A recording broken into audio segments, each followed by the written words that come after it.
Thank you all for coming tonight. I have a few little bits of business to tell you before we begin. First of all, I wanted to thank you all for coming on Monday instead of Wednesday. I also want to point out that Creighton James, who's listed on the cover, is not singing tonight because he cracked a rib last week. And it's difficult to inhale when you crack a rib. So we have a graduate student from the university, Micah Dalby, who is singing in his stead, and we really appreciate him stepping in at the last minute. So now I'm going to just tell you a little bit about the program in general, and then a teensy bit about the forte piano, and then I'll get started. Alexander Hamilton was not really a musician. He didn't study music as a child. He didn't study music in college, and so far as I know, he did not play an instrument, but he sang, and he definitely was known for singing in his family. And his daughter also sang and played the piano. And a family friend went to England in the mid to late 1700s and bought a piano there and brought it back for the daughter, whose name was Angelica, to have. So there was a big tradition in the family, once he had a family, of singing and playing the piano. So a lot of the music that I chose tonight is popular music of the period, not anything too highbrow. He was not like Jefferson, who was a real Eurocentric kind of a guy.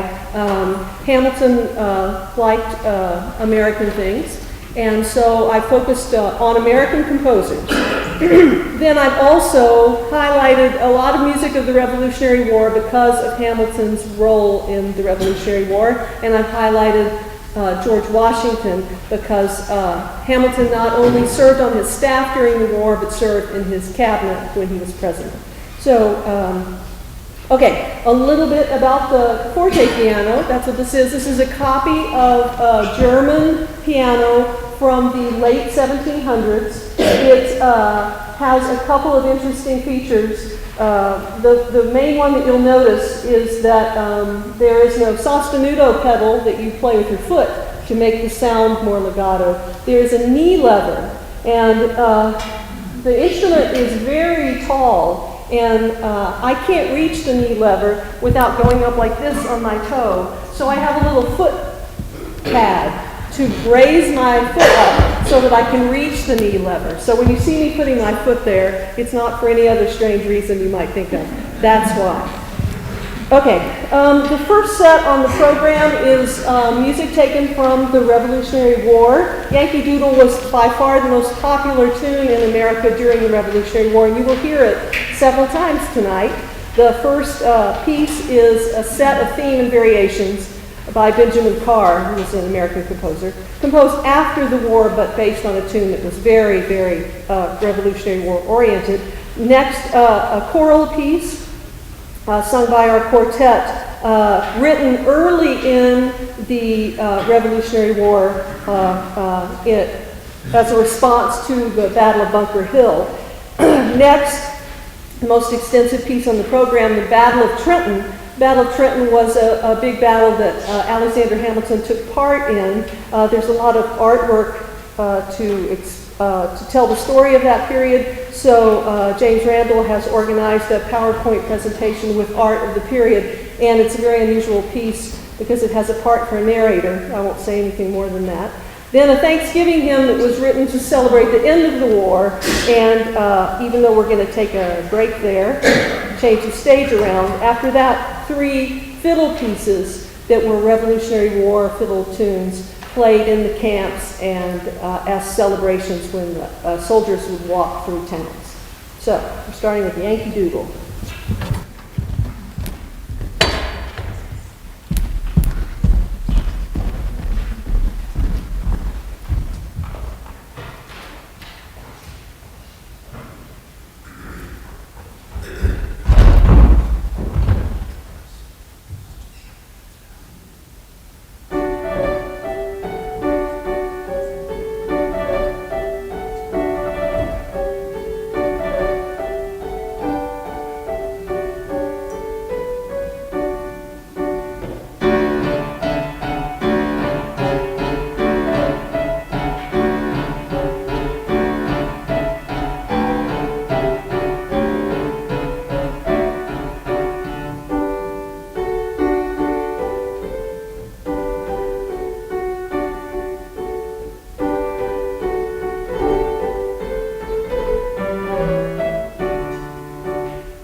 shot, rattling in great shot, like a storm of hailstones, torturing ether.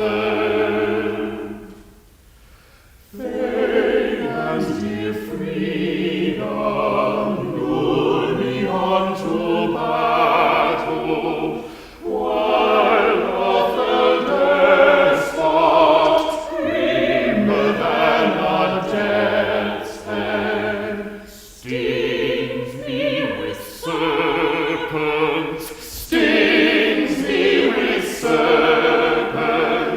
fiercer than Medusas, to the encounter. Life for my country and the cause of freedom is but a trifle for a worm to part with, and if preserved in so great a conquest, life is redoubled.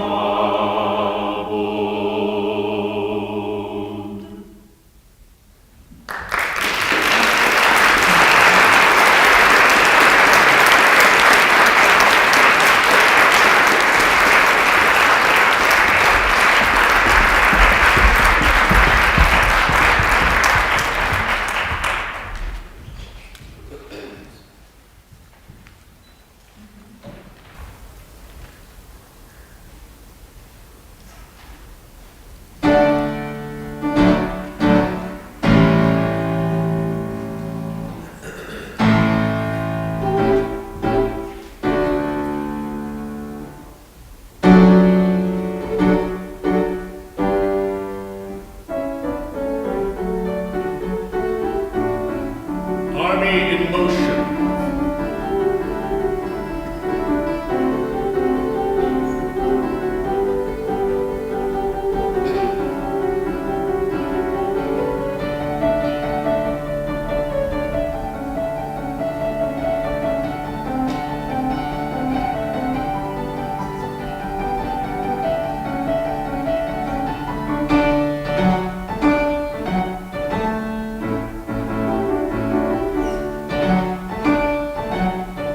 General orders.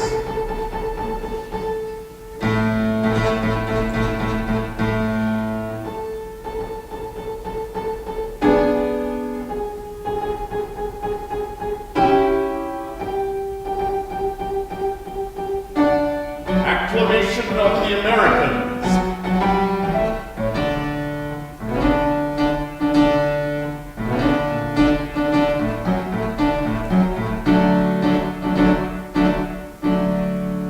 Drumbeats to arms.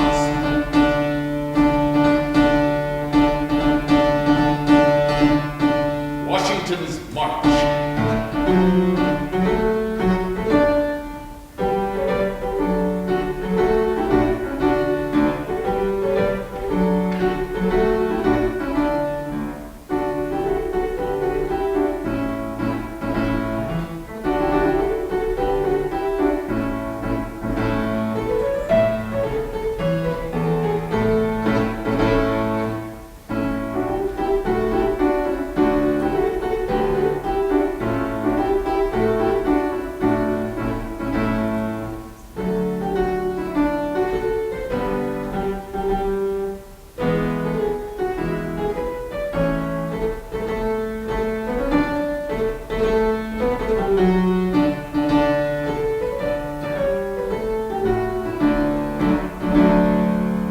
Crossing the Delaware.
order of the Americans had landed.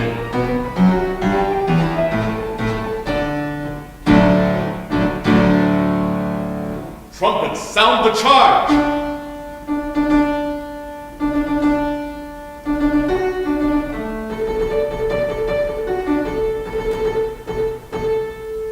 Attack!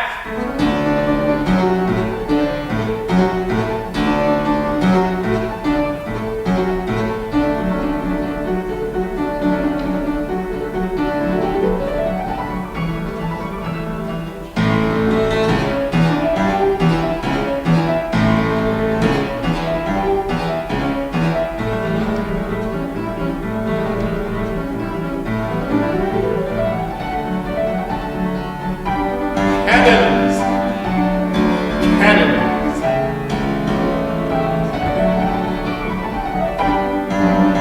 Cannons! Cannons! Cannons! Cannons!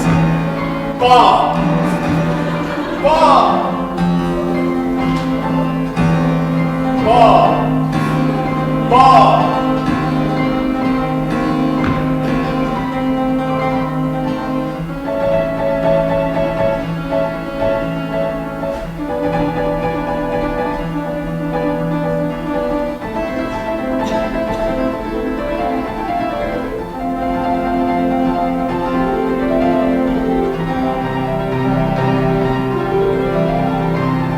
Defeat of the Hessians.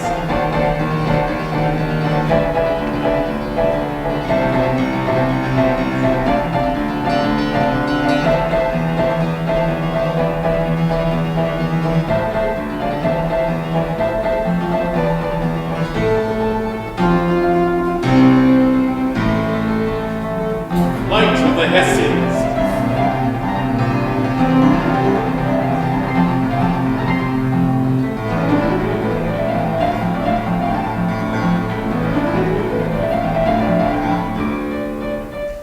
Begging quarter.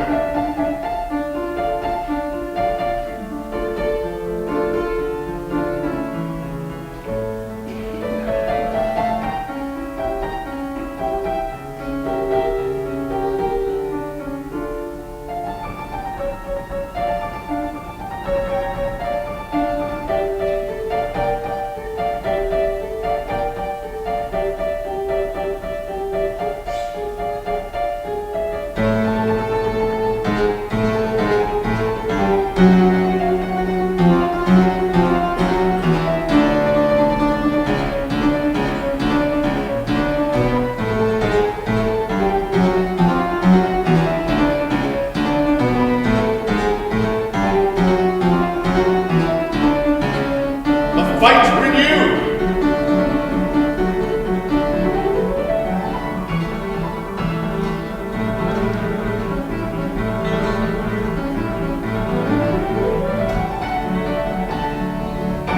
Cannons!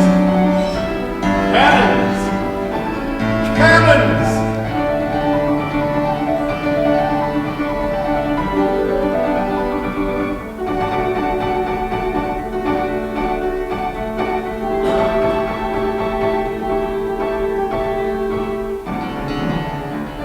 General confusion!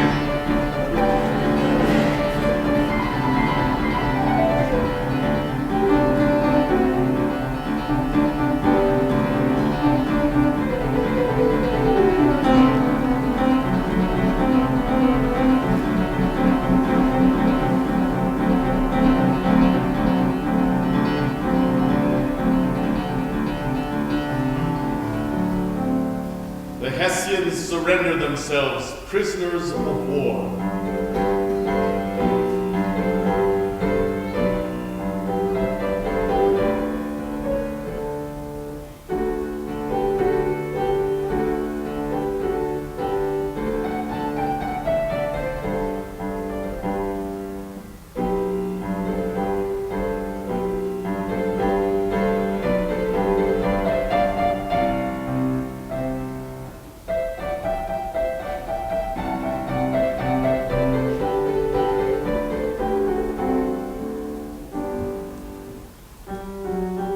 Articles of capitulation signed.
killed in the engagement.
Yankee Doodle!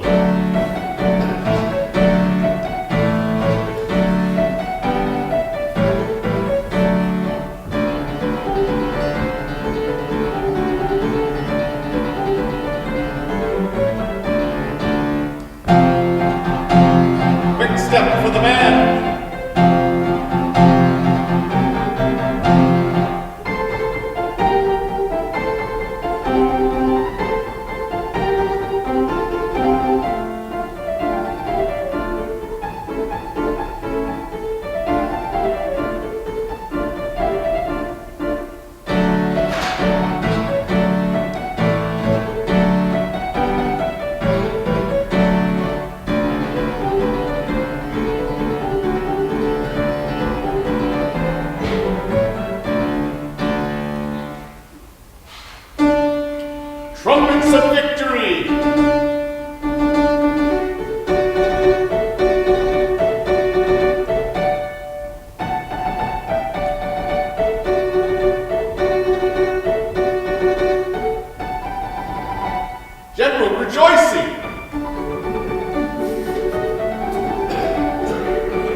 Washington, the police, and the police,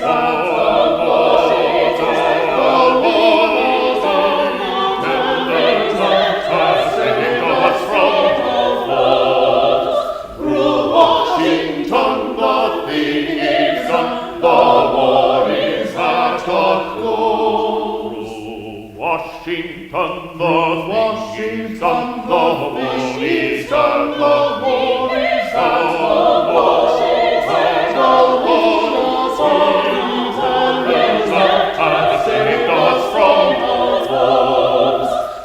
Washington, the thing is done, the war is at a close.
In the early years of our government, when someone was headed toward the presidency and then got to the presidency, a lot of people wrote music about him because there wasn't TV and there wasn't radio, and if someone needed to have a celebration because someone was elected or have a celebration to get people excited about voting, they would have individual little events in Philadelphia and Boston and Charleston and all over the colonies to get people excited, and all the local composers would write pieces. So what we have next is a bunch of music like that.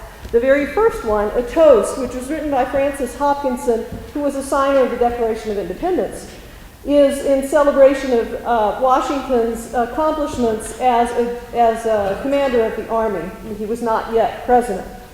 That's immediately followed by one of the many president's marches that was composed during Washington's tenure as president. It's a keyboard piece, and one mention of music in Hamilton's biography says that he and his wife danced at a reception for President Washington to Washington's March. But it doesn't say which one, and given that there are a lot of them, we're just going to pretend this was it. The funeral dirge on the death of General Washington was not necessarily written for his funeral, but was written for a memorial for him somewhere in America.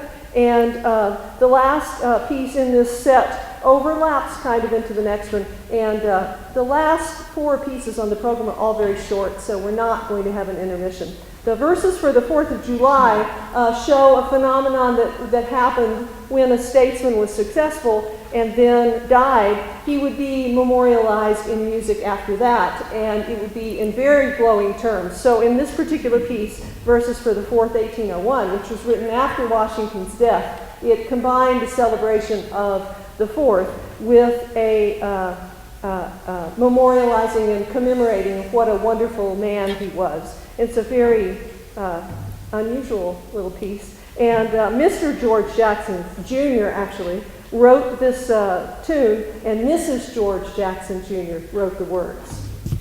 So.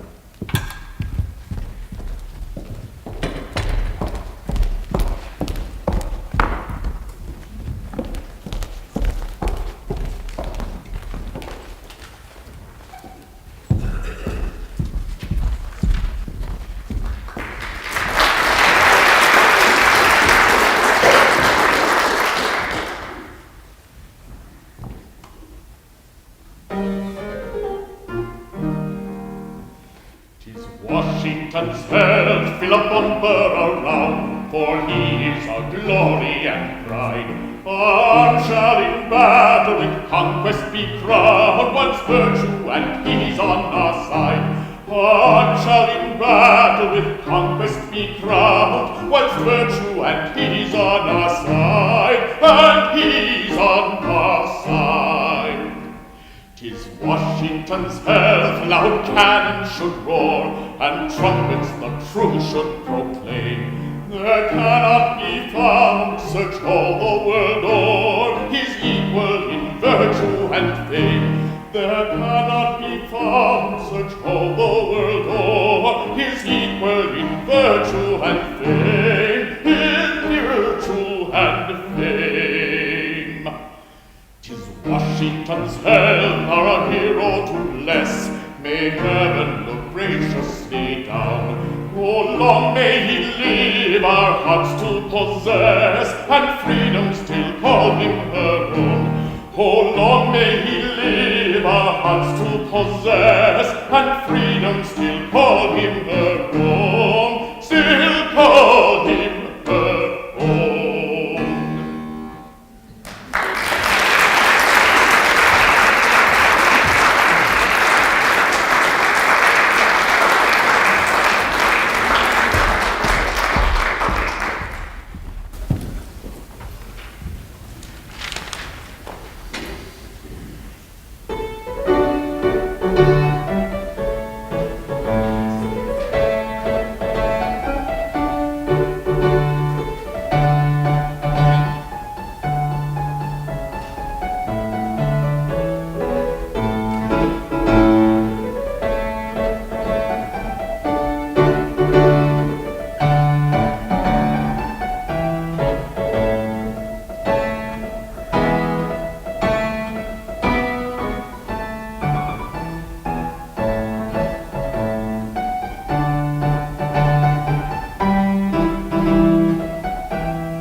Now we're going into a quick set of parlor music from this time period. Parlor music was something that was an outgrowth of the late 1700s when the middle class began to grow and people could own their own instruments and go out to a store and buy music and could take lessons just on a regular salary. And so there was a lot of music that was produced in the late 1700s for people to play in their parlors. And so I chose these pieces because I could imagine Hamilton's daughter sitting at the piano and singing, and perhaps Hamilton joining with her. And there's a very sad story with regard to her, Angelica, that 3 years before Hamilton was killed in a duel, one of his sons was also killed in a duel. And that son was Angelica's favorite sibling.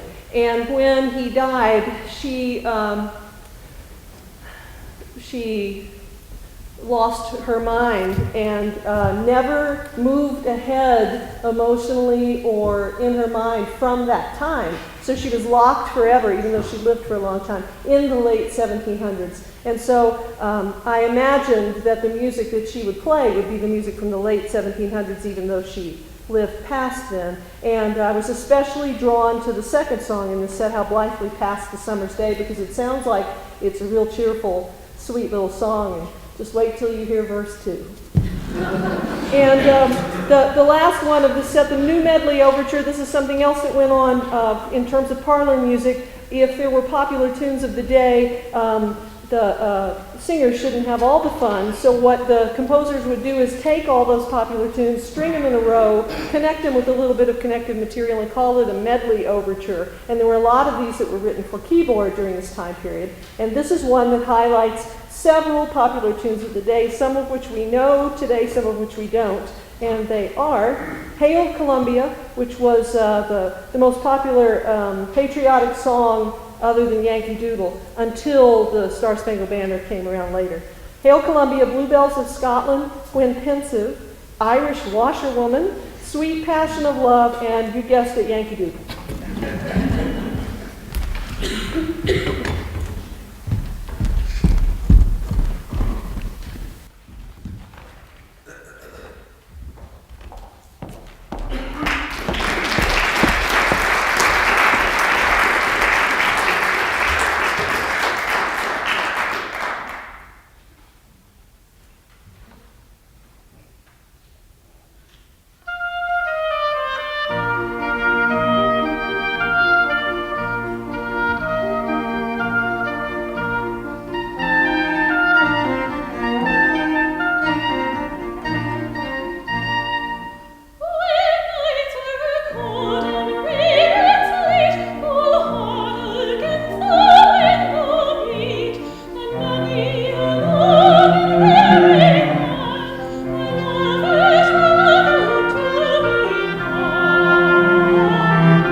want to take a minute to thank everybody who's been involved in making tonight's concert possible. I want to thank the Missoula Public Library for co-sponsoring this event and the music department. I want to thank all the people who shared the stage with me tonight. That would be Stephen Kalm, Micah Dalby, Kimberly James, Katie Martin, Beth Antonopoulos, Beth Youngblood, and Fern Glass. I want to thank the library for hosting the reception that's waiting for you when we are done. And I want to thank James Randall for putting together the PowerPoint presentation, which I thought was very cool. So, and Stephen Collison for narrating. The last piece on the program is a 4-part anthem intended for a public concert by William Billings, who was arguably the most famous American composer of the late 1700s. And we hope you enjoy it.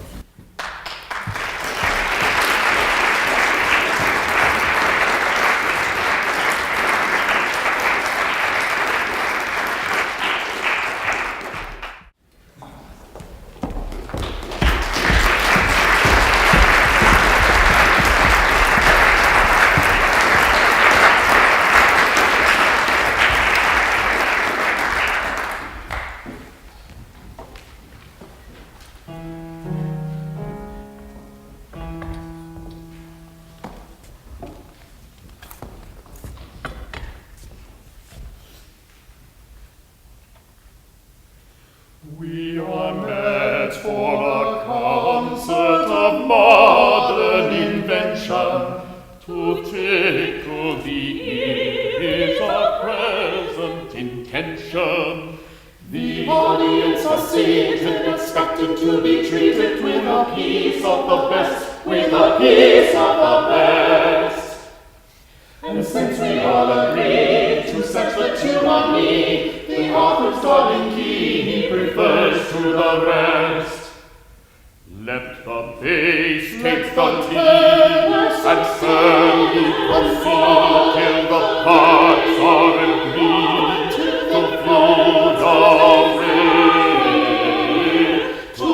fugue away. Then chase your brisk time and up the ladder climb and down again. Then mount a second time and then the string. Then change the key to pensive tones and slow in treble time the notes exceeding low. Keep down a while, then rise thy slow degrees. The passer surely will not fail to please. Through common and treble we jointly have run, we'll give you their essence compounded in one. Although we are strongly attached to the rest, 6/4 is a movement that pleases us best, that pleases us best. 6/4 is a movement that pleases us best.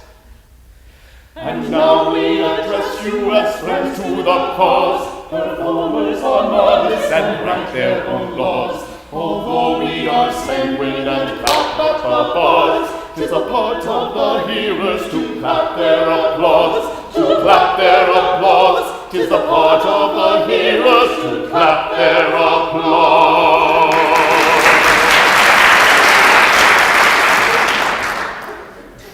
And now we address you as friends to the cause. Performers are modest and rank their own laws. Although we are sanguine and clap at the bars, 'tis the part of the hearers to clap their applause, to clap their applause. 'Tis the part of the hearers to clap